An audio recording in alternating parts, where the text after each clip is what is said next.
Salam jumpa. Sebentar lagi kita akan menghadapi puncak pesta demokrasi pemilu tahun 2024. Dan tentunya sejumlah tantangan telah dihadapi menuju 14 Februari 2024. Namun tentunya tantangan-tantangan ini bisa diatasi dengan sinergitas antara seluruh stakeholder terkait. Ada pihak keamanan atau pengamanan, dalam hal ini ada TNI Polri, kemudian ada penyelenggara, kemudian pengawas, ada KPU, Bawaslu, dan tak lepas juga dari peranan dari masyarakat yang menjadi juga atau menentukan pilihan mereka yang akan menentukan bagaimana masa depan bangsa. Kita akan membahas hal ini selama 30 menit ke depan dalam Indonesia Forward bersama saya Monica Konado. Dan kali ini kita akan bahas terlebih khusus di Provinsi Sumatera Utara. Kita akan membahas hal ini dengan 3 tokoh yang berperan penting dalam mewujudkan demokrasi atau pemilu yang jujur, adil, dan juga damai. Saya akan sapa terlebih dahulu yang duduknya paling jauh dari saya tapi dekat di hati. Saya sapa Profesor Dr. Ibrahim Gultom, MPD, selaku Guru Besar Bidang Antropologi Pendidikan, Pemerhati Sosial Kemasyarakatan, dan juga anggota FKUB Provinsi Sumatera Utara. Halo Prof, apa kabar Prof? Baik, Bu Monica. Baik, dan selain Prof Gultom di sini, di samping Prof Gultom saya sapa ada Ketua KPU Provinsi Sumatera Utara, Bapak Agus Arifin Esos. Selamat jumpa Bapak, apa kabar Pak? Baik, Ibu Monica, sehat alhamdulillah. Baik, dan tentunya juga akan hadir di samping saya di sini nantinya akan bergabung bersama kita Kapolda Sumatera Utara Irjen Pol Agung Setia Imam Effendi SHS IKMSI, namun saat ini masih dalam perjalanan. Kita nanti akan bergabung dengan Pak Kapolda. Namun sebelumnya saya akan membahas bagaimana mewujudkan pemilu yang jujur, adil, dan juga damai bersama Prof Gultom dan juga Pak Agus, Ketua KPU. Saya mungkin ke Ketua KPU terlebih dahulu. Pak Agus, ini sejauh ini tahapan-tahapan telah dilalui. Saat ini sudah dalam tahapan kampanye. Sejauh ini ada evaluasi khusus Pak terkait dengan tahapan proses pemilu 2024 di Provinsi Sumatera Utara? Ya, terima kasih Ibu Monica. KPU Provinsi Sumatera Utara terkait tahapan kampanye ya yang sudah dimulai kemarin 28 November 2023 nanti sampai 10 Februari 2024. Nah, kita di KPU Provinsi itu juga ada melakukan evaluasi, khususnya kita melakukan kegiatan monitoring terhadap pelaksanaan kampanye, terutama misalnya terkait dengan alat peraga kampanye yang dipasang oleh masing-masing peserta pemilu. Itu kita lakukan kegiatan monitoring untuk memastikan bahwa segala sesuatu terkait dengan tahapan kampanye ini sesuai dengan rambu-rambu ketentuan yang ada. Itu kita lakukan, Bu Monica. Ya. Ada evaluasi tidak Pak terkait dengan evaluasi atau tahapan yang sudah berlalu? Oh ya, sampai sejauh ini terkait dengan tahapan yang ada, sama-sama kita ketahui terkait dengan pemilu ini kan ada 11 tahapan ya terkait dengan pemilu, dan saat ini kita memasuki tahapan kampanye. Ya, kemudian nanti ada tahapan masa tenang ya 11 sampai 13 Februari 2024. Nanti kemudian kita masuk tahap pemungutan dan penghitungan suara. Nah, dari hasil evaluasi kami di internal sampai sejauh ini belum ada masalah yang begitu berarti ya. Kita sangat bersyukur terkait dengan hari ini yang sudah menjelang hari ke-56 terkait dengan kampanye, belum ada gangguan atau tantangan atau hambatan. Sampai sejauh ini semuanya berjalan dengan lancar, dengan baik untuk di Sumatera Utara. Berarti sudah sangat siap ya sudah Pak? Sangat siap. Untuk puncaknya di 14 Februari nanti untuk KPU Sumatera Utara. Ya, baik. Mudah-mudahan tentu kita berharap doa dari masyarakat ya. Mudah-mudahan sampai hari H Sumatera Utara pelaksanaan pemilunya berjalan dengan lancar, aman, kondusif, dan mudah-mudahan diterima semua pihak, khususnya peserta pemilu 2024. Lancar-lancar saja. Tapi ini kalau kita berbicara terkait dengan berbagai daerah, pemilu di berbagai daerah, tentunya masyarakatnya pilihannya beragam. Tiap daerah juga memiliki sifat atau ciri-ciri masyarakat yang berbeda-beda. Saya ke Prof Gultom. Prof Gultom, melihat dari sisi perspektif Anda, melihat lingkungan sosial kemasyarakatan di daerah Sumatera Utara ini, menghadapi pemilu 2024 ini seperti apa Pak? Karena kalau melihat sepertinya lancar-lancar saja, berarti masyarakatnya kondusif-kondusif saja, ataukah mungkin tidak terlalu tertarik dengan pemilu? Makanya jadi kondusif, lancar-lancar saja Pak? Saya kira bukan karena tidak tertarik, malah masyarakat antusias terhadap pemilih itu sendiri. Tinggal lagi masyarakat Sumatera Utara ini sudah terbiasa rukun-rukun, ya, sedemikian rupa. Meskipun berbeda dari segi agama, etnis, mereka biasa saja dengan perbedaan itu. Jadi tidak begitu ada potensi untuk terjadi konflik di tengah masyarakat. Saya kebetulan anggota KPU, ya, yang bergerak di bidang kerukunan umat beragama. Kami selalu sosialisasi ke daerah-daerah supaya perwakilan pimpinan agama itu mendoktrin terhadap jamaahnya supaya siap menerima pemilu, kan gitu. Kemudian mereka disarankan supaya memberitahukan betapa pemilu itu sangat berguna untuk masa depan bangsa Indonesia. Jadi saya kira tidak ada masalah. Jadi masyarakat antusias menyambut pesta demokrasi kita itu. Antusias dan tetap berjalan lancar karena memang kerukunan yang ada di Sumatera Utara ini antar masyarakat dan umat beragama sangat erat juga ya Pak? Bisa dicatat Mbak Monika, Sumatera Utara ini sebagai masyarakat percontohan yang daerah lain juga ikut datang kemari studi banding. Kenapa itu Sumut begitu pluralisnya, ya berbilang kaum, tetapi dari dulu nggak pernah ada konflik agama, konflik suku dan lain sebagainya. Jadi doktrin budaya dan agama masing-masing itu memang benar-benar diterapkan supaya jangan terjadi katakanlah konflik dan lain sebagainya itu. Baik, dan kita akan membahas terkait dengan pemilu 2024 ini yang jujur, adil, dan damai. Kali ini akan bergabung bersama kita yang sudah kita tunggu-tunggu dari awal mulai perbincangan kita, Bapak Kapolda Sumatera Utara, Irjen Pol Agung Setia Imam Effendi SH, SIK, MSI.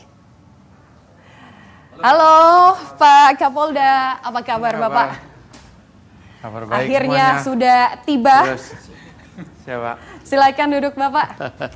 Baik, Bapak senang sekali Pak Kapolda bisa bergabung bersama kita membahas pemilu yang jujur, adil, dan juga damai. Sebelumnya kita sudah berbincang dengan Ketua KPU dan juga dengan tokoh masyarakat, guru besar, profesor kita sedikit Pak. Baru awal pembukaan tentang pemilu di Sumatera Utara. Mungkin saat ini saya akan langsung beralih ke Pak Kapolda. Pak Kapolda. Bagaimana pengamanan atau kesiapan pengamanan dari Polda Sumatera Utara untuk jelang pemilu 2024? Iya, Polda Sumatera Utara menyiagakan dan menyiapkan 12.877 personil untuk pengamanan pemilu. Perhelatan yang sangat besar yang kita siapkan, ini operasi yang panjang, 222 hari waktu kita melaksanakan operasi. Jadi sejak kita sebelum kampanye kemarin kita sudah laksanakan kegiatan calling system untuk kita menyiapkan agar pemilu damai. Kemudian kita sudah masuki hari ini tahapan kampanye dan seterusnya nanti 56 hari lagi kita akan coblos tanggal 14 Februari. Itu juga kita siapkan karena kita memiliki lebih dari 45.000 TPS. Itu yang harus kita siapkan pengamanan khususnya di TPS yang sangat rawan.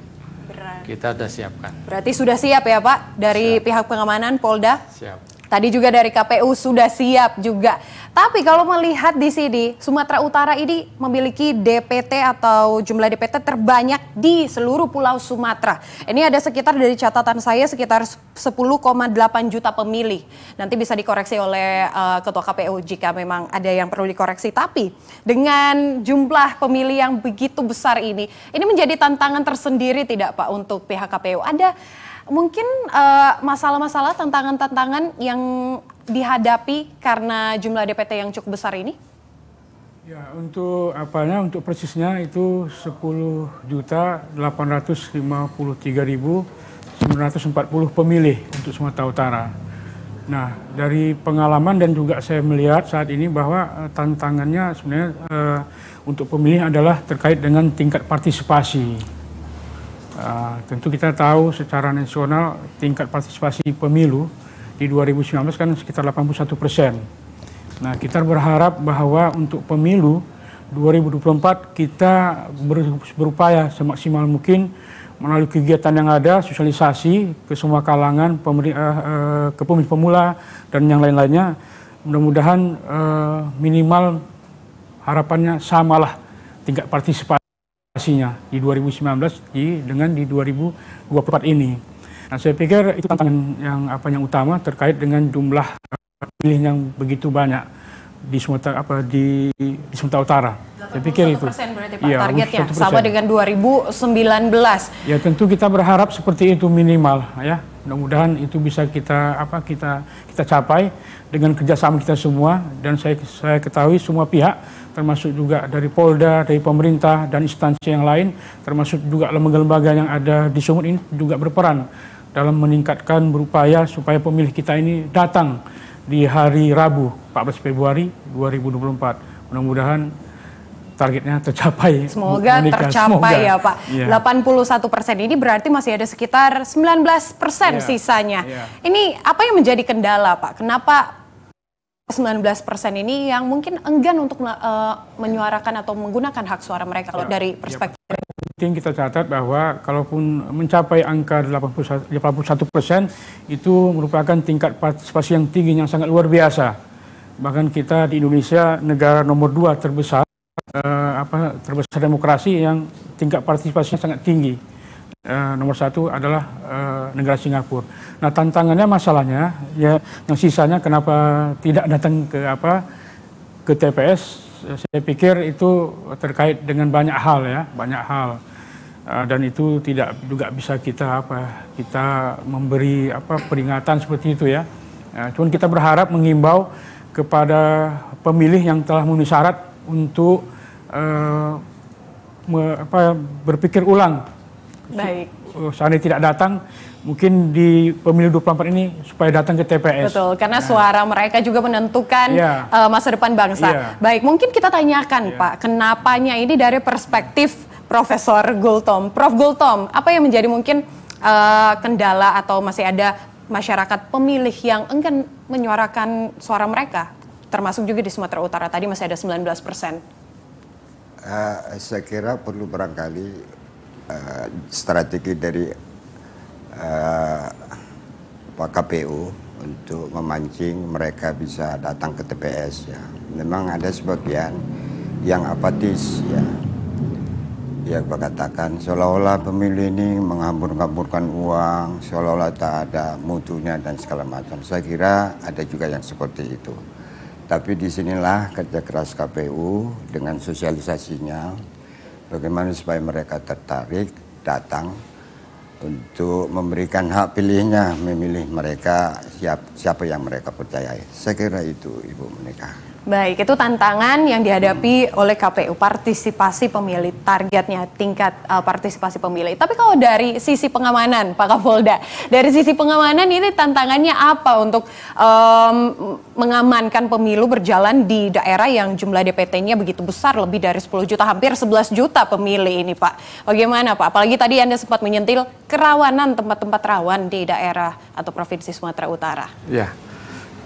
Dengan DPT 10 juta lebih yang kita potret terkait dengan tadi ingin meningkatkan partisipasinya lebih banyak lagi untuk ikut adalah dinamika pergerakan masyarakat, bahwa masyarakat yang ada di Sumatera Utara ini dapat dipetakan. Ini yang paling padat itu di wilayah Medan, Binjai, Deli Serdang, Tebing, kemudian Asahan, Batubara, ini wilayah pantai timur. Jadi kita bisa melihat bahwa di dinamika masyarakat pantai timur ini berbeda sekali dengan dinamika masyarakat yang ada di tengah, di Danau Toba dan sekitarnya. Ini yang perlu kita ketahui, bahwa masyarakat pantai timur sangat dinamis dalam pergerakannya. Sehingga tentu mereka juga akan harus menyesuaikan dengan TPS di mana nanti dia harus mencoblos. Sehingga kita harapkan melalui kerjasama yang baik, masyarakat bisa memanfaatkan waktu yang tidak terlalu lama berada di TPS, bisa segera antri dan bisa kemudian melaksanakan pemungutan ini. Yang kemudian kita harus petakan adalah bagaimana supaya moda transportasi ini kita bisa jaga. Kita lihat beberapa ini musim hujan dan Februari nanti masih curah hujan cukup tinggi, rawan longsor di beberapa titik, dan kita tentu harus menjaga itu agar, artinya bukan menjaga, mengatasi itu dengan langkah cepat untuk segera memulihkan kembali kalau ada jalan yang tertutup. Yang kemudian kita perlu petakan juga adalah bagaimana masyarakat-masyarakat yang di pinggiran seperti di Nias, di Kepulauan Nias dan kepulauan-kepulauan di sekitar Nias yang luar biasa tingkat kesulitan secara geografis. Ini juga kita perlu dorong bersama dengan KPU bagaimana undangan KPPS kepada masyarakat bisa segera diberikan sehingga mereka tahu kapan harus melaksanakan kegiatan pencoblosan dan sebagainya.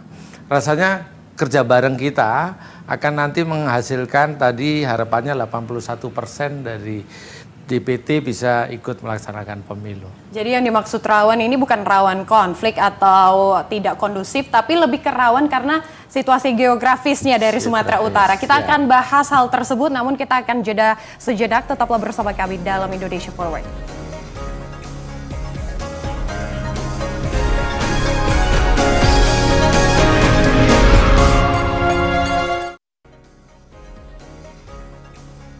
Terima kasih Anda masih bersama kami dalam Indonesia Forward yang hari ini kita membahas terkait dengan cara mewujudkan pemilu yang jujur, adil dan juga damai khususnya di Provinsi Sumatera Utara. Masih bersama dengan 3 narasumber kita. Tadi kita sudah membahas terkait dengan bagaimana situasi pemilu 2024 di Sumatera Utara, sudah membahas tantangan-tantangannya, rawan secara geografis. Ini berarti kalau misalnya permasalahannya tantangan secara geografis, saya akan bertanya kepada Pak Agus dari KPU sendiri. Berarti ini cukup sulit untuk pendistribusian logistik di Medan atau di Sumatera Utara yang terdiri dari 33 kabupaten kota dengan geografis yang tadi dijelaskan oleh pihak pengamanan kali ini oleh pihak Polda, Kapolda. Seperti apa Pak tantangan pendistribusian logistiknya? Ya, pertama kami dari penyelenggara ya, Bu Monika ya, sangat menyadari bahwa tahapan pemilu ini harus kita pastikan dapat berjalan dengan lancar, dengan baik.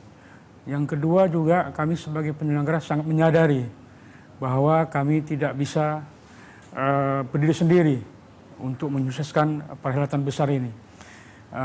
Untuk itu kami butuh stakeholder yang lain, terutama kami butuh dukungan dari pihak keamanan, baik itu kepolisian, Polda maupun pihak TNI dan juga dari pemerintah. Terkait dengan distribusi logistik, inilah yang perlu kita dudukkan. Bahwa kami sangat berterima kasih kepada Pak Kapolda karena kami sudah dibantu dari awal. Dan terkait dengan persiapan distribusi logistik di daerah yang geografisnya menurut kita sulit, di Kepulauan Nias tadi juga sudah disampaikan Pak Kapolda, itu kami meyakini betul bahwa kami harus bekerja sama, berkoordinasi, dibantu oleh aparat keamanan baik TNI maupun Polri. Kenapa? Karena memang medannya memang sangat sulit. Apalagi tadi ini kita akan mendekati musim hujan ya. Beberapa daerah terutama di kabupaten terutama, misalnya Labuan Batu, Padang Sinyupuan, itu kan daerah-daerah yang sangat rawan. Bahkan untuk mendistribusikan logistik dari kabupaten ke kecamatan itu mungkin tidak sulit. Tapi yang paling sulit adalah dari kecamatan itu sampai ke desa di beberapa kabupaten kota.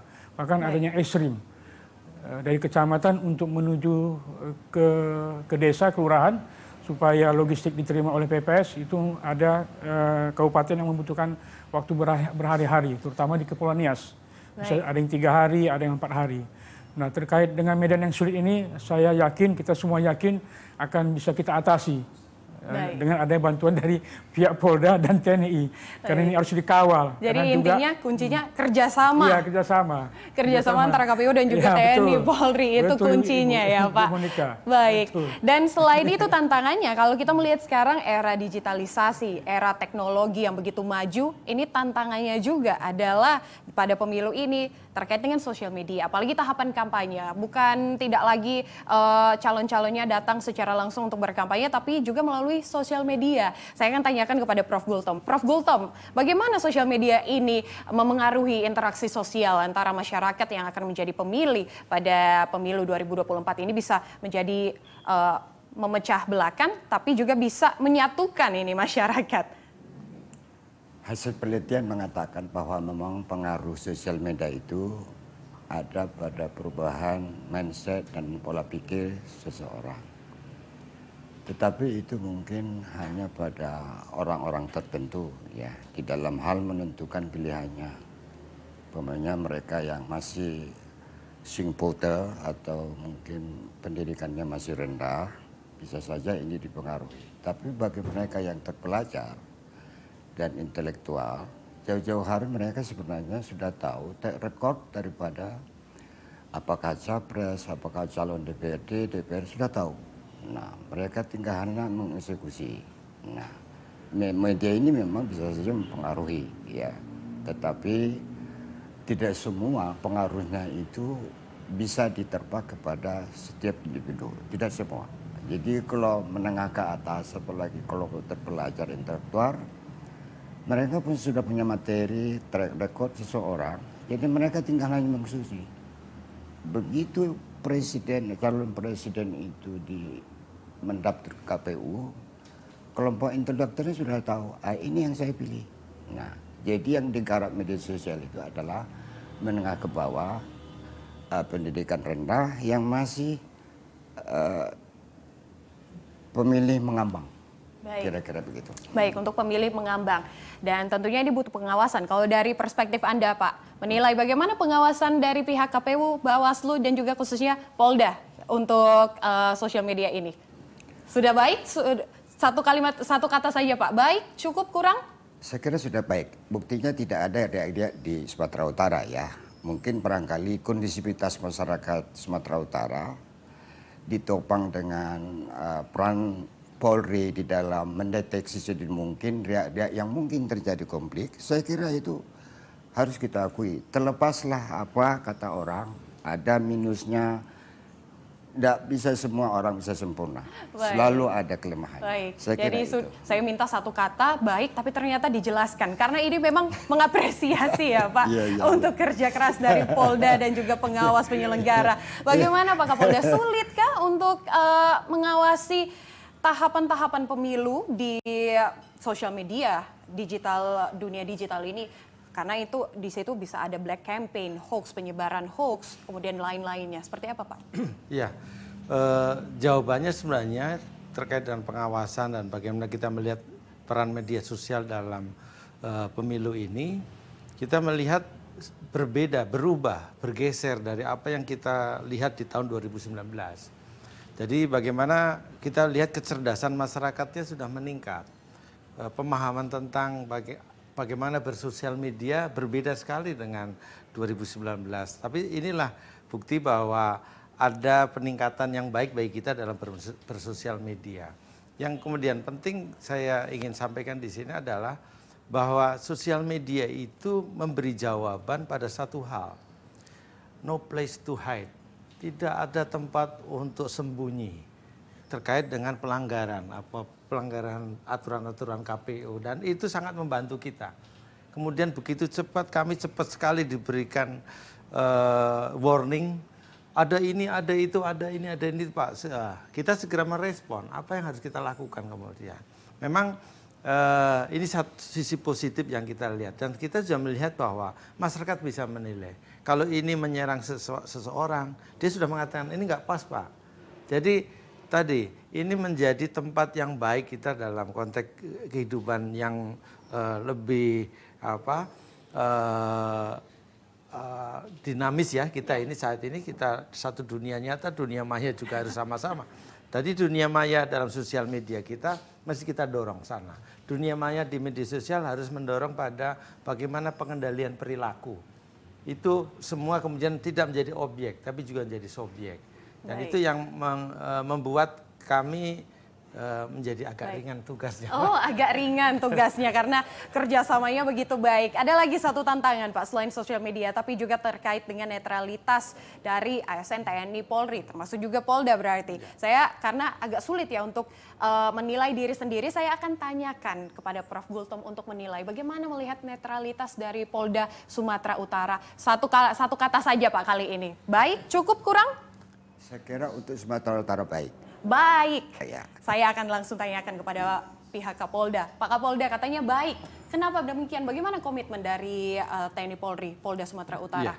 Kita dari awal sudah menyampaikan dan mensosialisasikan kepada seluruh anggota. Kita ada anggota Polri yang tidak punya hak untuk memilih. Kita juga tidak boleh mengikuti politik praktis. Sehingga kemudian dalam penekanan kita terkait dengan tugas mengamankan ini, memang kita merasakan bagaimana pengamanan pemilu berbeda sekali dengan pengamanan event-event ataupun satu wilayah yang rawan. Ini sesuatu dinamika yang berbeda. Dan saya melihat bahwa netralitas itu sesuatu yang sudah kita kerjakan, tapi sulit sekali diyakinkan orang. Mungkin begitu ya. Sudah kita kerjakan. Hari-hari kita kerjakan. Dan itu yang kemudian kita melihat pimpinan dari Pak Kapolri sampai memberikan telegram bagaimana pedoman netralitas, pedoman perilaku netralitas dan sebagainya. Itu semua kita jadikan bagian dari SOP tugas kita. Sehingga kemudian kita memastikan Sumatera Utara kita jaga. Jangan sampai ada satu tempat yang itu wilayahnya, wilayah tempat tugas atau kantor yang kemudian ada muncul hal-hal yang tidak tepat. Ya. Kemudian juga kita juga memastikan bahwa anggota kepolisian Polda Sumatera Utara dalam bersosial media juga sudah harus kita pedomai perilaku sosial media anggota kepolisian. Dan yang lebih utama lagi sistem kita, sistem pengawasan. Tadi saya sampaikan masyarakat begitu mudah untuk merespon pada hal-hal yang apalagi kekurangan. Ya. Kalau polisi salah, waduh. Tapi itu hal yang bagi kami baik karena itu untuk segera kita perbaiki. Betul, saling mengawasi jadinya ya ini sebenarnya. Jadi hal yang sebenarnya bisa kita pandang baik.